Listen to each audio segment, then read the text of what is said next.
Di dalam iman Kristen, apa yang mungkin sejajar dengan pemahaman Islam tentang Allah, itulah Sang Bapa. Coba kita baca di dalam 1 Korintus 8 ayat 6. Namun bagi kita hanya ada satu Allah saja, yaitu Bapa. Itu dia. Namun bagi kita hanya ada satu Allah saja, yaitu Bapa. Dan sifat dari Bapa ini dikatakan dalam 1 Yohanes 4 ayat 12. Tidak ada seorang pun yang pernah melihat Allah. Tidak ada seorang pun yang pernah melihat Bapa.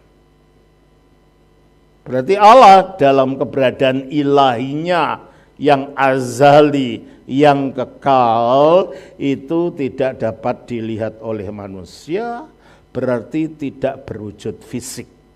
Kita baca juga di dalam Yohanes 5 ayat 37. Bapa yang mengutus aku, dialah yang bersaksi tentang aku.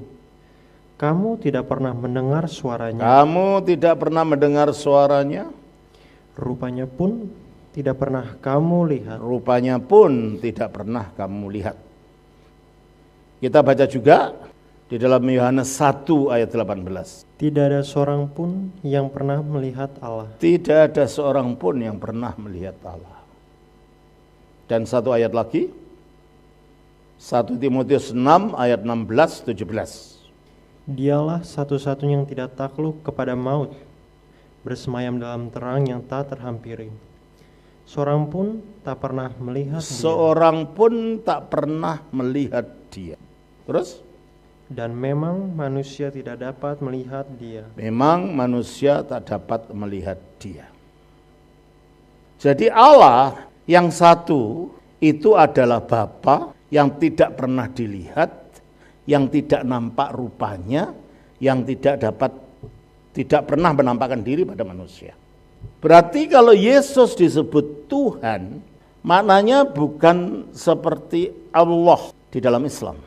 Sebab jelas Yesus ada rupanya, ada tubuhnya, ada wujudnya. Dia dilahirkan, dia tumbuh menjadi anak-anak, dia tumbuh menjadi remaja, dia tumbuh menjadi orang dewasa. Dia mengalami kesakitan waktu disalib, dia mati dikuburkan, meskipun pada akhirnya bangkit. Berarti kalau gitu ketika kita berbicara tentang Yesus, kita berbeda kalau berbicara tentang Bapa. Dan itulah sebabnya istilah Tuhan untuk Yesus itu berbeda dengan istilah Allah. Loh Romo, kalau gitu Yesus apa bukan Allah? Ya, tapi dari sisi apa dia Allah? Yesus adalah Allah yang kekal, yang tanpa awal, yang tanpa akhir, tidak pernah dilahirkan, tidak pernah bertumbuh, tidak pernah mati, dan tidak dapat dilihat. Kalau dilihat dari keberadaan aslinya, yang adalah firman-Nya Allah. Sebagai firman-Nya Allah, dia itu kekal bersama Allah dan satu di dalam Allah. Coba kita baca di dalam Yohanes 1 ayat 1. Pada mulanya adalah firman. Nah, pada mulanya adalah firman. Padahal pada mulanya itu adalah titik waktu di mana dunia diciptakan. Kejadian pasal 1 ayat 1. Pada mulanya Allah menciptakan langit dan bumi. Nah, kalau pada mulanya firman itu baru ada, berarti dia ciptaan juga dong. Makanya kata pada mulanya itu seharusnya dibunyikan seperti bahasa aslinya, en archi in o logos. Pada mulanya sudah adalah logos itu. En archi in itu sudah ada. Sudah adalah logos itu. Jadi logos atau firman bukan baru ada pada mulanya. Logos atau firman sudah ada pada mulanya itu. Berarti dia mendahului ciptaan. Dia tidak sama dengan ciptaan. Kita baca di dalam Yohanes pasal yang ke-17 ayat 5. Oleh sebab itu ya Bapa, permuliakanlah aku padamu sendiri dengan kemuliaan yang kumiliki di hadirat-Mu sebelum dunia ada. Kemuliaan yang kumiliki di hadirat-Mu sebelum dunia ada. Jadi sosok yang nantinya menjadi manusia Yesus itu sudah ada dalam kemuliaan sebelum dunia dijadikan. Jadi dia bukan bagian dari ciptaan. Dia tidak diciptakan. Oleh karena itu kita baca di dalam Kolose 1 ayat 17. Ia ada terlebih dahulu dari segala sesuatu. Ia ada terlebih dahulu dari segala sesuatu. Kalau dia ada lebih dahulu dari segala sesuatu, berarti dia bukan ciptaan dan tidak dicipta. Oleh karena itu, apa yang diajarkan Alkitab itu beda dengan apa yang diajarkan oleh saksi Yehova, di mana mereka mengatakan bahwa Yesus adalah makhluk ciptaan yang pertama dalam wujud roh yang disebut malaikat Mikael. Alkitab tidak mengajarkan begitu. Tidak mungkin Yesus itu makhluk. Dan tidak mungkin Yesus itu sebelum jadi manusia mempunyai permulaan. Karena dia mengatakan di dalam Yohanes 8 ayat 42. Tolong bacakan. Kata Yesus kepada mereka, "Jikalau Allah adalah Bapamu, kamu akan mengasihi aku. Mengapa? Sebab aku keluar dan datang dari Allah." Kalau Allah adalah Bapamu, kamu mengasihi aku sebab aku keluar dan datang dari Allah. Kalau dia keluar dari Allah, tentunya keluarnya bukan dalam wujud manusianya. Sebab kalau manusia itu makhluk, karena nggak ada makhluk berada di dalam dirinya Allah. Yang ada di dalam dirinya Allah adalah Allah. Maka kalau dia mengatakan aku keluar dari Allah, berarti tadinya dia ada di dalam Allah. Dia satu di dalam Allah sebagai firman. Pada mulanya adalah firman. Firman itu bersama-sama dengan Allah. Bersama-sama di mananya? Ya di dalamnya. Oleh karena itu antara Bapa dan Putra, Allah dan firman-Nya ini bukan dua Allah. Allah dan firman-Nya adalah satu dalam hakikat keilahiannya, maka dikatakan firman itu adalah Allah, mempunyai hakikat ilahi. Dalam arti inilah Yesus bisa dikatakan sebagai Allah, yaitu dalam wujud aslinya sebagai firman. Akhirnya firman ini yang turun ke dunia jadi manusia. Bukan Bapa tidak pernah turun menjadi manusia. Tapi yang turun menjadi manusia adalah firman. Ya, sejajar dengan ajaran Quran, yang diturunkan adalah firman-Nya Allah. Hanya bedanya, kalau di kita firman-Nya Allah itu turun dalam wujud manusia. Dalam Islam firman-Nya Allah turun dalam wujud kitab namanya Al-Quran. Jadi kalau mau dibandingkan antara pemahaman Kristen dengan Islam mengenai Yesus, Yesus itu tidak sejajar dengan Nabi Muhammad. Karena Muhammad bukan firman yang jadi manusia. Yesus itu sejajar dengan Quran. Karena itu Quran itu firman Allah yang turun ke bumi menjadi buku. Bedanya lagi, kalau dalam Alkitab Yesus itu firman Allah dan tinggalnya di dalam Allah. Seperti kata-kata saya ini tinggalnya di dalam saya. Tidak bisa dipisah dari saya. Quran itu bukan di dalam Allah dan satu dalam Allah. Quran itu ada di sisinya Allah. Jadi kalau kita lihat ada dua yang kekal dalam pemahaman Islam. Satu Allah, satu Quran. Nah, saudara bisa ambil kesimpulan sendiri. Kalau ada dua yang kekal artinya apa? Kalau kita tidak ada dua yang kekal, sebab Bapa yang kekal itu memiliki firman yang kekal, tapi ada di dalam dirinya sendiri. Satu dalam dirinya sendiri, sehingga Allah tetap satu. Dalam arti inilah Yesus itu Allah. Sebagai firman-Nya Allah yang kekal, yang melaluinya Allah menciptakan segala sesuatu. Dan yang melaluinya Allah menyatakan dirinya kepada makhluknya. Nah, dengan demikian ketika penulis TikTok ini mengatakan kok ada Tuhan mati di tiang, dalam pemikiran mereka ketika orang Kristen berbicara tentang Tuhan, masuknya ya Allah itu. Padahal ketika Alkitab berbicara tentang Yesus itu Tuhan, tidak otomatis artinya Allah. Mari kita lihat bahwa antara Tuhan dan Allah kata-kata ini dibedakan penggunaannya di dalam Alkitab. Kita baca di dalam Roma pasal yang ke-10 ayat 9 dan 10. Sebab jika kamu mengaku dengan mulutmu bahwa Yesus adalah Tuhan. Siapa yang Tuhan? Yesus. Dan percaya dalam hatimu bahwa Allah telah membangkitkan Dia. Nah, siapa yang membangkitkan Tuhan ini? Allah. Yang mati adalah Tuhan, yang membangkitkan adalah Allah. Nah, kalau gitu artinya apa Tuhan ini di sini? Saya lihat beberapa bukti lagi. Di dalam 1 Korintus 8 ayat yang ke-6. Namun bagi kita hanya ada satu Allah saja, yaitu Bapa. Ada satu Allah saja. Siapa? Bapa. Terus? Yang daripadanya berasal segala sesuatu, dan yang untuk Dia kita hidup. Terus?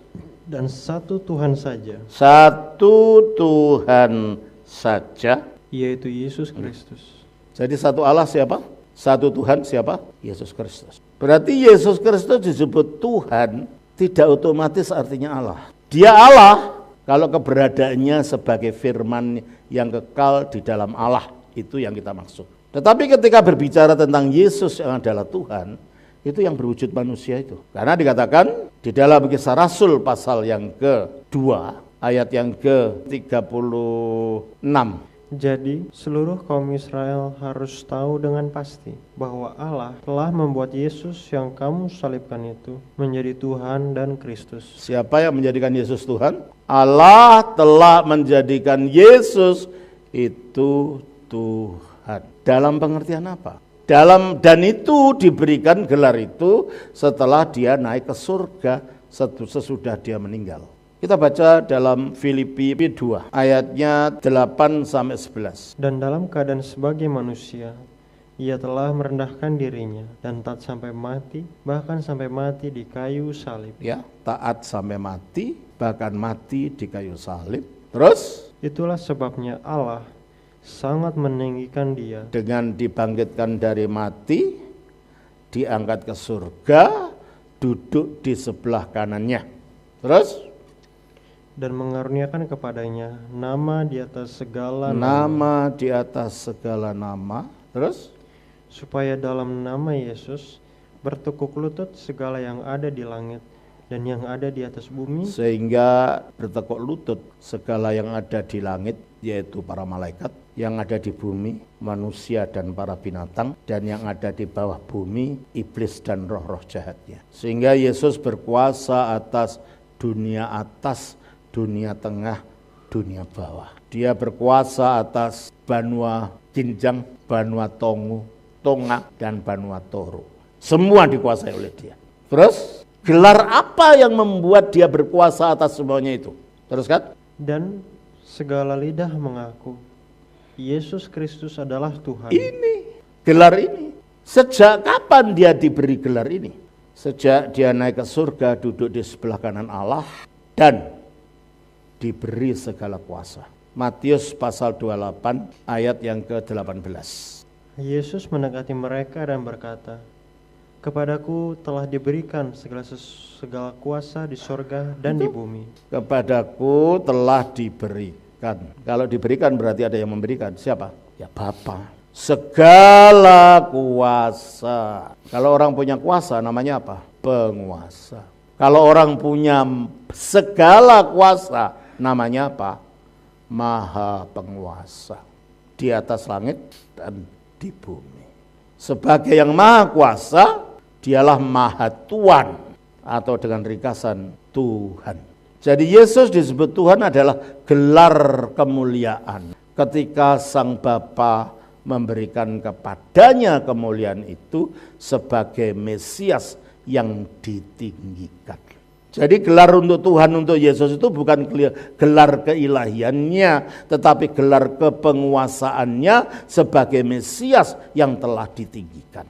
Kalau Yesus disebut Allah, itu adalah gelar keilahiannya sebagai firman Allah yang sejak kekal berada di dalam Allah. Nah, di dalam Islam tidak ada perbedaan ini. Oleh karena itu ketika orang Kristen mengatakan Yesus Tuhan, dan mereka melihat bahwa Yesus itu bisa lahir, bisa tumbuh, bisa sakit, bisa mati. Karena dalam pemikiran mereka tentang Tuhan itu sama dengan pemikirannya tentang Allah, sehingga mereka mencibir, Tuhan kok gitu. Namun bagi kita, ketika kita tahu bahwa yang dimaksud Tuhan Yesus itu adalah Mesias, Dan Mesias itu keturunan Daud. Berarti Mesias itu manusia. Manusia yang ditinggikan, manusia yang telah diberi segala kuasa di dunia dan di bumi ini. Oleh karena itu, sebagai manusia, dia bisa menderita. Sebagai manusia, dia bisa dianiaya. Sebagai manusia, dia bisa mati pada akhirnya. Tuhan ya Allah, Allah ya Tuhan. Enggak. Tuhan itu gelar kemesiasan untuk Yesus. Kalau Allah, gelar keilahiannya sebagai firman yang tinggal di dalam Allah. Oleh karena itu, kita baca di dalam Ibrani pasal yang kedua, ayat yang ke-14. Karena anak-anak itu adalah anak-anak dari darah dan daging. Maksudnya kita manusia ini terdiri dari darah dan daging.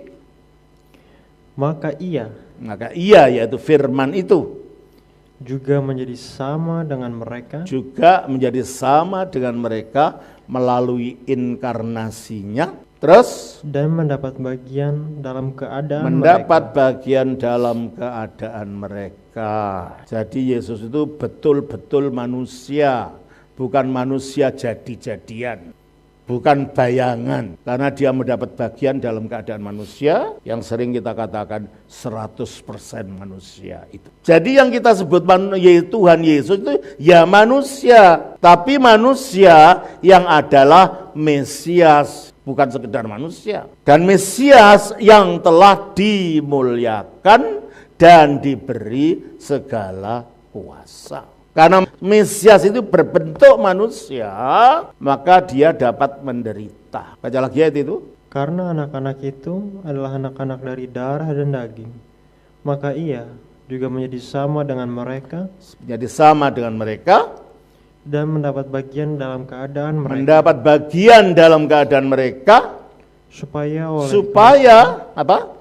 oleh kematiannya. Nah, supaya bisa mati. Nah, kalau firman itu tidak punya tubuh manusia, gimana bisa mati? Kalau firman itu dalam wujud azalinya, yang wujud ilahi, yang ilahi tidak dapat mati. 1 Timotius 6 ayat 16. Dialah satu-satunya yang tidak takluk kepada maut. Dialah satu-satunya yang tidak takluk kepada maut. Nah, kalau dia dalam wujudnya sebagai yang ilahi, sebagai firman tanpa terbungkus oleh tubuh inkarnasinya, ya tidak bisa mati. Dia baru bisa mati setelah punya tubuh manusia.